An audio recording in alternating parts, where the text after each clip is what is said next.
What's up, everyone? Welcome to This Day in Philly Sports History for December 2nd, 2024. I'm your host, Jim Montgomery. Welcome to a Victory Monday, our 8th straight victory day here, whether it be Monday, Friday, Tuesday.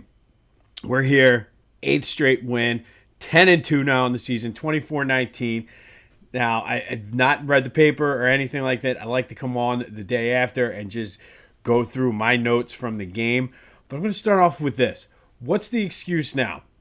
What is the excuse going to be from our fans, national media, our media? What's going to be the excuse? First, it was Cleveland. Well, you struggled against Cleveland and almost lost. Then it was the Bengals and Giants. Even though going into those games, they were going to be big tests. Well, they're not good games, or they're not good teams. And you should beat them there. Well, the Cowboys didn't have Dak. The Rams aren't as good as we thought they were. Your schedule sucks. This team hasn't played anybody. Just wait till they play a good team, and we'll see what happens. Washington, well, they have a rookie quarterback, and they're not as good. We overrated them.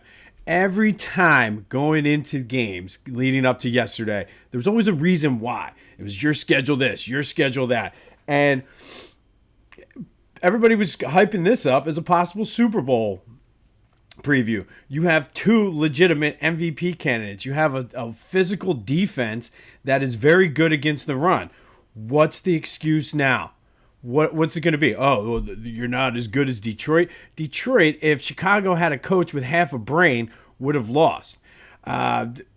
Kansas City, they're frauds. Minnesota, it's only a matter of time before Sam Darnold pulls a Kirk Cousins impression. Buffalo, I'll give you Buffalo. They look good, but San Francisco isn't that good this year with all their injuries. And I would put our defense up against Buffalo. So what is going to be the excuse today? Because I'll tell you what, there should not be any excuse. This team is legitimate. That defense is legitimate. Offensively, they were okay. I mean, Saquon did go for over 100 yards. A.J. Brown had 65 yards. Goddard had a touchdown. Jalen wasn't great, but he did what he had to do against a very physical defense who came out ready to play. And the Eagles shoved it down their throats. What more does anybody need to see from this team to take them serious? I mean, I'm perfectly fine flying under the radar, being the underdog, whatever. But what's the excuse going to be now? Because I'm telling you, there's no way. There is no excuse. This team is bona fide. This team is legit. Do they still have some things to clean up? Absolutely. They need to work on the starts in the first quarter. They were very lucky to only be down, I think it was 9-0 after the first quarter yesterday because Justin Tucker, I'm not sure what's going on with him. But it's like from the first quarter on, they just, I don't know. Like, I don't know what it is with the first quarter. That's a concern. But they legitimately could win out now the rest of the season the way the schedule. Not likely they're going to lose one, but there is definitely a legitimate chance this team could win out and go 15-2. Because you got Carolina, you got Pittsburgh, who looked better yesterday, but I'm not convinced that Russell Wilson is the answer for them. Their defense is better than Baltimore, so it'll be tough like that. But again, I will put our defense up there. And I'm just anxious to see what people are writing about, if people have come over and said, yes, this team is legitimate or what. But tell me what's it going to be this time? But what a solid win, a good win.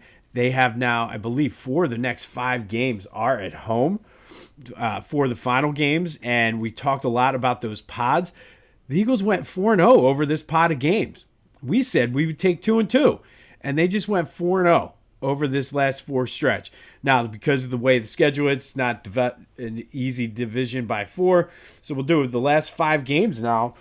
The Eagles could legitimately go 5-0. I would have said 4-0. It doesn't seem realistic over this past pod of 4 games, but they could. Nothing would surprise me at this point. So I'm anxious to hear what the stories are. Hopefully people are coming over and recognizing that this is a legitimate, bona fide Super Bowl team.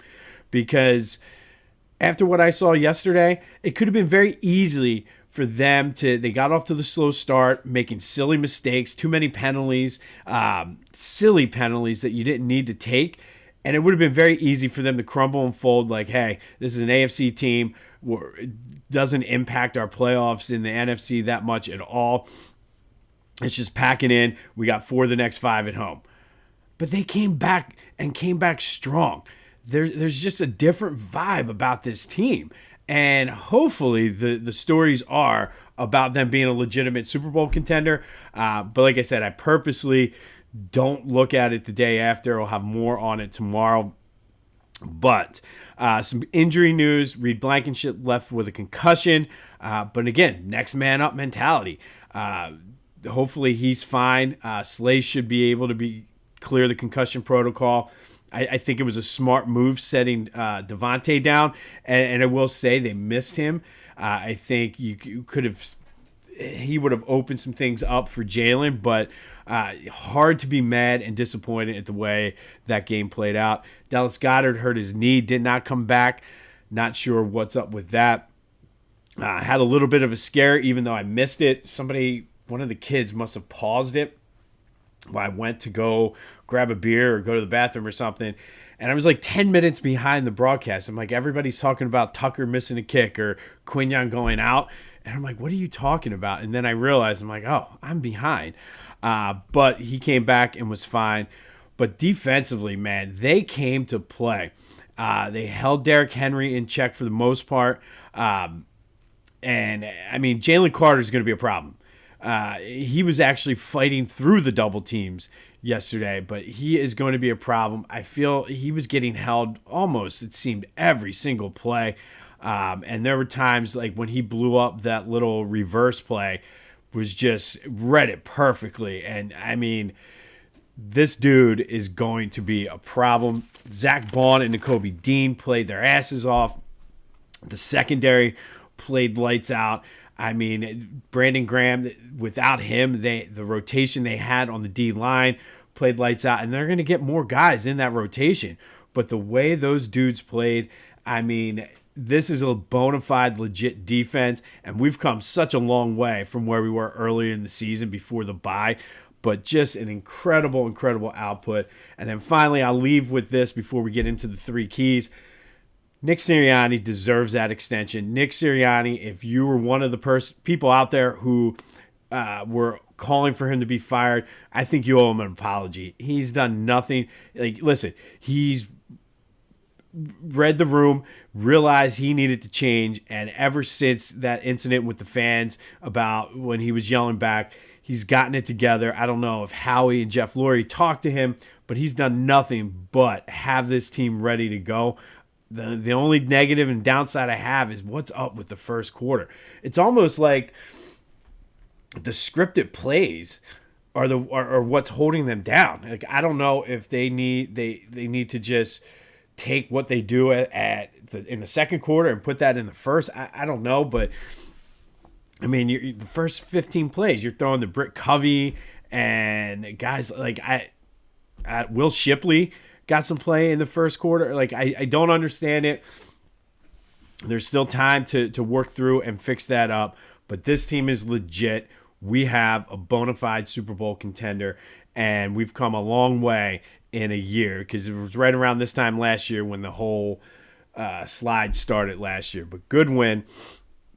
3 keys. First key, I said they need to contain Henry and Lamar Jackson and limit their big plays. Henry had 82 yards rushing. Jackson threw for 237 yards, 79 rushing yards, but most of them came at the end. They did a good job of wrapping up both of those guys. I didn't see Lamar had a couple runs, and I kind of had a number in my head, like maybe 3 to 4, maybe 5 of those runs, if you could limit it to that. And I think I counted before that last one 3. So I think they did a good job containing them. And I mean, obviously 82 yards from Derrick Henry. It's a solid day for a running back. 237 yards for Lamar Jackson and 2 touchdowns. Again, solid day, but they limited them. So I think that's a check. Second key, I said stick with the run. And as I thought early in the game, minus the first play, they did a decent job keeping Saquon in check, but they did not abandon the run. They kept with it, and Saquon ended up 23 rushes for 107 yards and a touchdown. Jalen was solid, picking and choosing, and it was interesting to see on one of the read options, Tony Romo, as annoying as he was throughout that game yesterday, he did say, he was like, you know what, that's setting up a play for later. He was like, you watch. And sure enough, later in that quarter, they ran the same play. Jalen was able to take it for first down. But he was solid. So they stuck with the run, and it paid dividends late, especially in the fourth quarter, as it has been. So that's a check. And finally, I said they need to be good in the red zone, both offensively and defensively. In the red zone, they had one touch. They allowed one touchdown, missed the two missed field goals. But again, on offense, they scored enough. They were 3 for 3 in the red zone. So I think you had Baltimore was one of the top red zone offenses. We were one of the top red zone defenses, and I think we did a good job there. Offensively, like I said, we scored 3 times in the red zone. So I would say that was a check too. So they hit the 3 keys and did what they needed to do to win the game. So coming into the season, admittedly, I thought that this was going to be a growth year. I figured the way the team is playing right now is what I thought potentially they could be closer to the end of this year or even beginning of next year. I did not expect it to be as quick of a turnaround as it has been, but I think that's a testament to Vic Fangio, Nick Sirianni, and Kellen Moore. And I thought next year they'd be the Super Bowl contender. Goalposts have moved. I think you need to reassess and reevaluate. This is a special year. I think this is a Super Bowl or bust team. I've been saying it for a couple weeks. Hopefully now on a larger scale, everybody else is seeing that because this team is legitimate. They just went in toe-to-toe and came out with the win against one of the best teams in the AFC. And you can say, oh, well, they're this or, oh, they're that. But no, going into you have 2 guys that are legit MVP candidates, a team that everybody picked to go to the Super Bowl, and you just stood toe-to-toe with them, beat them in their house. So this is a Super Bowl or bust year. I think the goalposts, the goals moved. We reassess, we readjust. It's Super Bowl or bust. But let me know your thoughts. Maybe I'm just fired up and reading the notes from last night, and as I look at it, maybe it'll be different. But I think you have to take this team serious as a Super Bowl contender.